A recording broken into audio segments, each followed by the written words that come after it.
Hi, it's Pastor James. It's Memorial Day weekend, and this is a quick Connect devotional.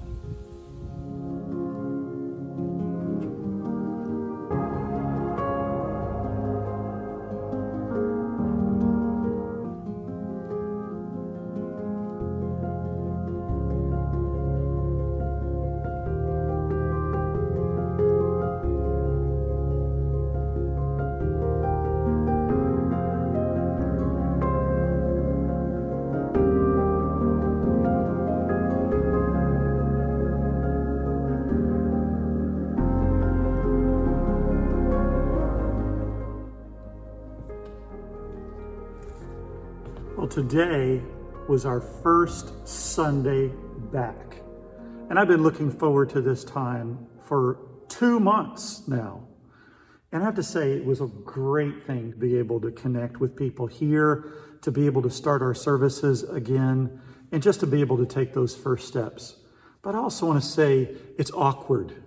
It's awkward to have to come to church and wear a mask with one another. It's awkward to be all spread out in a large room. It's awkward to not have some of those individuals who are some of our most vulnerable be able to join us and connect with us right now.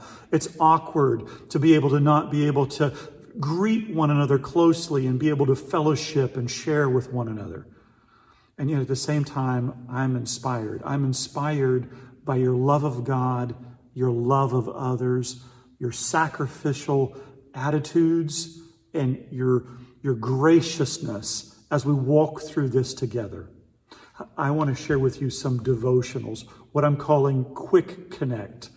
Today, we continued in the book of Luke, chapter 9, starting with the second half of verse 43 together.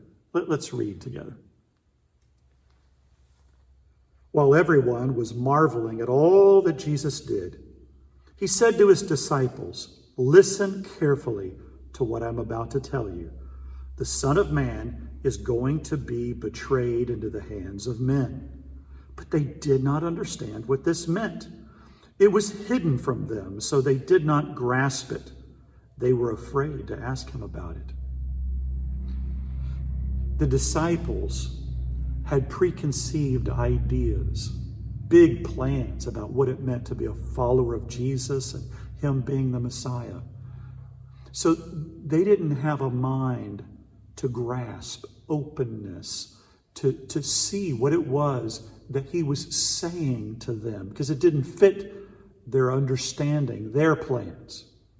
There's probably many occasions when God is speaking to us through his word, speaking to us in prayer, and we have a pre-understanding of what we think is supposed to happen. And sometimes in those circumstances, it's hard to hear God. Did you notice that the disciples were afraid to ask?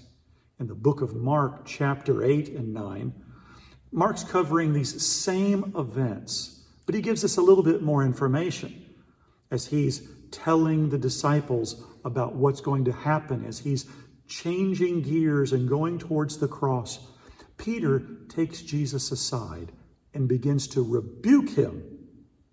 Peter is then taken by Jesus and openly rebuked. He tells Peter, "You have human concerns in mind rather than God's concerns." And he tells him, "Get behind me, Satan." It's in that context that they're concerned. They're afraid to ask more questions. Perhaps it was that they surmised that Jesus was speaking figuratively when he's speaking very plainly to them. Before we're too harsh on the apostles or on Peter in judging them, we go through very similar learning processes. Probably all of us, if we're going to walk a life of faith, at some point in time in that journey realize if God had told us certain things or revealed things to us before we went through them fully, we might not have had the faith or the strength to walk forward in them. At the beginning of this COVID-19 crisis, when we pushed pause on meeting publicly, the first announcements about it was that it would last about 2 weeks instead of 2 months as it's been now.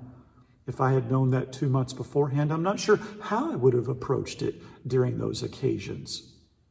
And yet again, you've been very gracious and persevering as people, and we've been walking through this together, trying to listen to what it is that God's saying to us and join him in what he's doing during this season and during this time.